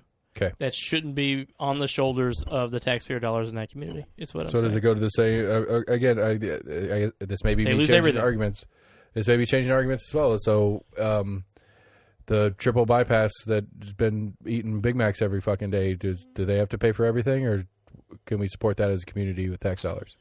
I don't know how to think about that. I mean, it's pretty well known that it's not good for you and stuff like that, and you continue to choose to do so. But I mean, same way as I continue, as people continue to choose to not get the vaccine every fucking day because it's everywhere and easily available, they're continually choosing to not do that, while this guy is continually choosing to go to McDonald's every day, and then he gets fat and has a fucking heart attack, and he goes to the ER and he takes up an ICU bed. Are you finished? Should we not serve him, or if we do serve him, he has to pay 100% of that out of pocket? Are you finished? I think so. Okay. So my initial statement 5 minutes ago was this is one of the things in healthcare that is 100% directly related to it. You can eat Big Macs all day long and not necessarily have to have a bypass at any point in your life. You can eat veggie burgers all your life and still need a bypass. I'm talking about specific interactions that occur as a result of your choices that you make. I'm saying that you could or could not have this issue with a bypass. If you are hospitalized with COVID and you're in an ICU, you're very likely going to die. And that is a but simple. But you could or could not end up in the ICU having gotten COVID, right? Like it's not guaranteed. You could get COVID and not have to go to the ICU. Sure. You could get COVID and not even know you had it. Sure. So I'm suggesting that those folks we shouldn't have to pay that. Okay, I guess I'm confused where the line is. Why this one is so specifically easy, and others are because it's not a lifestyle choice. You get a shot in your arm. It's not like whether or not you decide to eat a simple way every day. Like it is a simple thing. It is very simple. It's not. It doesn't require you to change your entire lifestyle. It doesn't require anybody to have a gym membership and work out a certain amount of times throughout the course of a week. But again, this is I guess to me, and this is where I plant an assumption in our conversation that we're having that maybe is not fair. Okay. And my assumption is that we're talking about government stuff. We're talking about politics stuff. Okay. And so we're okay with government and politics drawing this line with this one particular thing. Mm-hmm. You're okay with it at least. I am, yeah. But what other lines are they capable of drawing on this concept that you're not going to be okay with? I think this is so easy and so avoidable. This needs to be discussed. Okay, again, I agree with you. I don't know if I agree with you or not, but I understand what you're saying. Is that this is so simple and so stupid that it should just be, come on, be done with it. Yeah, I get that pretty much. But with the and again, I get with the mountain of things and the history that we've had as a nation and our government and our politics and all the bullshit that goes on with it, that when we say, okay, we elected you to this position, make these decisions for us, help us out, do these things. This one's so super easy, just fucking do it, and we'll get it over with, right? What same as your Trump argument. At what point do decisions made on this premise cross the line where you're not okay with it anymore? I think we would know it as a community when we saw it. I mean, to say that doing this one time is going to create a slippery slope, so let's not ever do it, I think is also ridiculous. Which it seems like that's what you're suggesting. I mean, I think that is a concern that is had. Okay. I don't know if that is the full argument, but I mean, I think it's not out of the realm of possibility. It's not how long have we had the Patriot Act? Because we need our safety. And it continues to this day, and it grows to this day. Okay. I don't know what that has to do with anything. I'm saying at the end of the day, this is super fucking easy. And if people decide not to do it, they should have to lose fucking everything as a result of something this fucking easy. It's not drinking alcohol. It's not having the lifestyle that you choose. It is fucking easy. This is not a slippery slope argument. This is somebody not wanting to do something. That's all it is. And the community members should not have to pay for it. Okay. I mean, I don't necessarily disagree in principle that the community shouldn't have to pay for it either way, but I just I don't. I guess again, to me, there's this as simple and easy as we want to call this particular one. It doesn't stay that way. Never does. It never has. It's such a lame response. Okay. It is. Okay. I mean, it's fine. It's a lame response. I have lame responses. I'm not saying you have lame responses. I say that that's a lame response. Like so for fear that the government will intervene in our everyday lives, we don't want to tell folks that they have to foot this bill. Really? I mean, I think okay. I don't think it's worded in that direction, but okay. I mean, how would you word it? The reality of the wording is do it because I told you to. I mean, that should be good. Do it because it's the right thing to do. Do it because I told you to. Well, we've tried that, but we've got people that are trying to capitalize on wedge issues, and so like, what else are you going to do? Throw our hands up in the air and say, "Well, this is just what we got," and people will die as they will, and bills will come and they won't get paid, and that's just how it'll be. I mean, that's a slippery slope in and of itself. At what point do you suggest that people should actually have responsibility for stuff? I mean, most points. Well, this is one of them. I mean, again, on the general principle issue, I have no disagreement with the premise of you pay for the result of your own actions. I would go so far to say I would be okay if insurance companies, like the next time open enrollment is up for companies, I'd be okay if insurance companies asked whether or not you were vaccinated, and if you weren't vaccinated, your fucking out of pocket is through the fucking roof. So, you're on board with Obamacare when that whole thing? Like you like the idea of a single payer system? I think a single payer system needs to exist. Yes. And one of the tenets of the single payer system is, or at least the Obamacare version trying to get to a single payer system, was you can't deny insurance to pre-existing conditions. Mm-hmm. But that would be a pre-existing condition. No, it wouldn't. Okay. That's a pre-existing negligence. Yeah, it's not a pre-existing condition. Having COVID is not a pre-existing condition. Okay.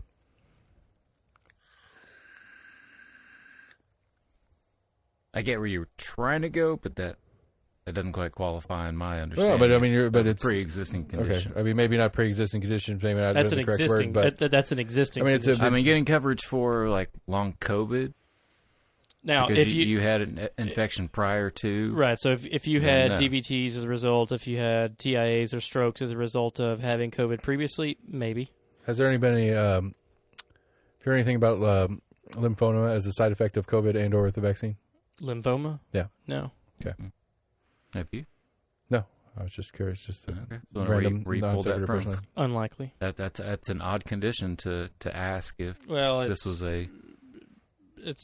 We'll talk off air maybe. Okay. Very unlikely. Okay. I mean, yeah, it was completely not important anywhere in that conversation. I understand. It was a question I'd had for you prior. I understand that I wanted to ask, but I brought it in here. Excuse me, that was a good one. You're welcome, everybody. Truly's mango. Jesus Christ. Where? He's got a headset on, apparently. All right, moving on. What else we got? I don't know. I don't even know. Like, we started that with a fucking school mask Well, we were hierarchy talking of government thing. Yeah, and, we were talking about and locals, whatever's. Yeah, I'm just trying to suggest it's I mean, I more think complicated. I really, and I agree with it. It's more complicated. I think realistically, to me, I think there is a larger issue with the school systems as a whole. That this is just showing off how fucking bullshit the school systems are.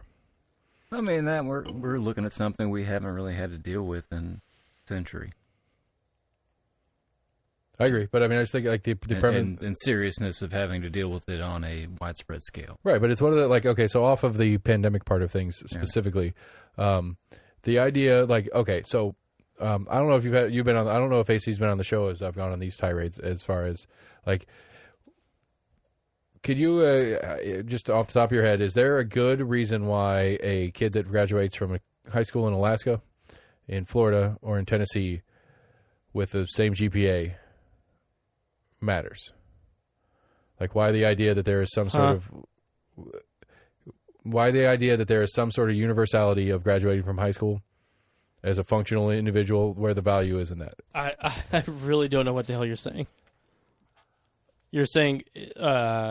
if a person graduates from high school, what value is that? No, that to society at large. The point of schools to educate kids or whatever is their value in having a universal standard, a norm. A kid that graduates from Alaska, a high school in Alaska with a 3.5, or Tennessee with a 3.5, is statistically or functionally or whatever the fucking word is the same thing. Is there value in that? Does that make value sense to you? Does it make is it valuable to the community that we have an educated public? Is it value? No. Is it a valuable? Is it valued? Is it a value? Because I would argue that the school systems don't really educate I don't know the what you're trying anyway. to say. Is there value in uniformity to the school systems nationwide? Is there a need to have not only all the districts in a state be similar, but all the states be similar in how and what they educate their kids on? As opposed to each local entity deciding on what it is they educate their children on? I mean, I guess if that's how... if that's probably so, because I could see some wild fucking shit happening in some podunk areas. Yeah, probably. Okay. I mean, that's all in the assumption that it needs to be a public commodity anyway. Education? Yeah. Like, it couldn't function without it being a public good. You'd want it to be a private entity? Because, I mean, the prison system works really well, doesn't it? That's a sarcasm. I mean, I would stick to the same argument I've had the whole time, is it's an incentives problem, but sure. Okay, so you don't think you'd have the same issue with a private education? I mean, but who's paying the bills? I mean, in that circumstance, it would be just the rich people. Okay. Paying for their own education for their own kids. And I think you'd actually have something of a disparity now, which is part of the problem that you've got right now with student loans, but that's a different subject altogether. So anyway, back to the original question. Like, can you think of a good reason why a kid that graduates from an Alaska school, a Tennessee school, a Florida school, or whatever, with a similar GPA should look on paper like the same person? Like, is that a value to us as a nation? I usually don't do this as a federal thing. I usually do it as a state level one. So, I'm failing to try to understand what you're actually getting at. Is there value in students graduating high school? Basically, having a standardized expectation of education from one state to the next being universal throughout the U.S. Is there value in that? Yeah, is there value in that? Which is essentially sure. the system we currently have. Sure, it's nice to know that presumably the people that are in Alabama are getting a somewhat decent education, even though most of the states that are in the Southeast are in the lower spectrum of ratings when it comes to the state's education. If that's what you're getting at, I'm waiting for the gotcha part of this. I'm just I'm failing at what you're trying to get at here. No, I'm not trying to get at anything. I'm just This is a curiosity that I've had, that I've talked to school boards about, and I've talked to a number of different people about. I just don't. I don't know. I like, especially with the funding the way this. You have a problem with state, the way the state funds the schools and stuff like that. I think it's a weird, fucked up system that if the point is to educate our kids, it's not doing a very good job of it. And I don't disagree with that at all. That's why we trying have to- so many fucking idiots out here. and trying to make it a fixed thing is inherently detrimental instead of inherently a positive. So what would you see changed? This isn't okay. Well, you're against it. I assume you have fixes to it. I don't know. Or I'm things trying that to ask you a would think question, that they and could I'm getting improve. the answer to my question is a question about what I want and what I see. I want to know what you think about. I just said what I I'm don't. asking. I answered it. I said I don't necessarily have an issue with it right now. Like if we want to phrase it differently, it seems like you do. Otherwise, if you have no issues with it, then we're all on the same page and we can go to the next topic. I mean, okay, next topic, go. Maybe you shouldn't drink when you're. I mean, I really shouldn't. It's bad. It's bad for me. I don't know. I'm okay with. You had I'm an okay with idea, sounding but you like don't an want to idiot. go with it. Well, no, that's what it was. That's exactly what it was. No, it's because this is. Did you want us to agree This with is the you? AC. This is the AC move of the decades. Is Oh, it's you're not gonna about my stance. It's not about where I stand on a topic. It's not about me. It's about how you're wrong. And so that's what's going to happen here. Is I'm going to say what I think about the school system thing and why I think it's a problem, and he's going to tell me why my answer is wrong, not where he stands on any of the topics. That's not how discussion works.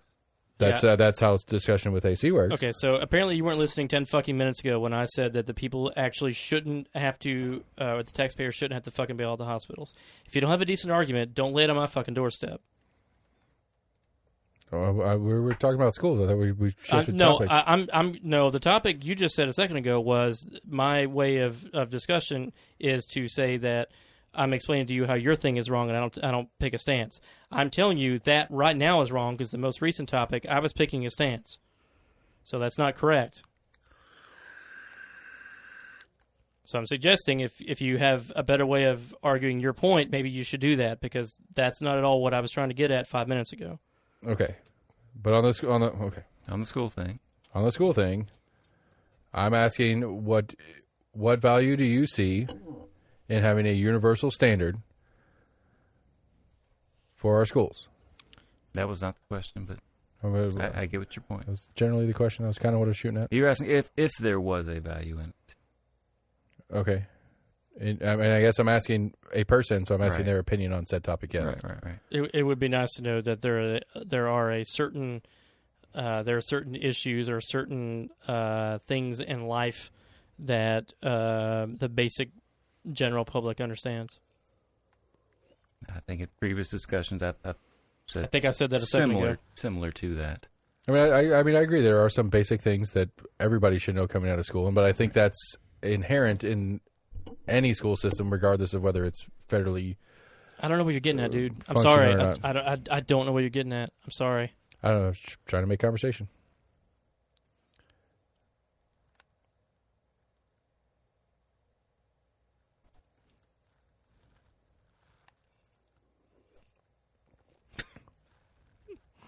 Are we done? I guess. I don't know. I literally 5 minutes ago gave you a stance on a topic. Yes, you It did. is unfortunate that you actually feel that way. It's a rarity, but you did. Okay. All right. Going home. That's a show. Good night, everybody. Yeah, Almost agreement, everybody. It's a show. That's what we do. Not much. Have a good time doing it. almostagreement@gmail.com. You can find us on Facebook, on Twitter, or on YouTube. You go to our website, almostagreement.com. You can get all the episodes there. You can go to your favorite podcast provider, get all the episodes there as well. Give us a like, share, friend, follow, whatever it is to do whatever we do. I don't know. That ended kind of weird. So, anyway, have a good night, everybody. Appreciate you for listening.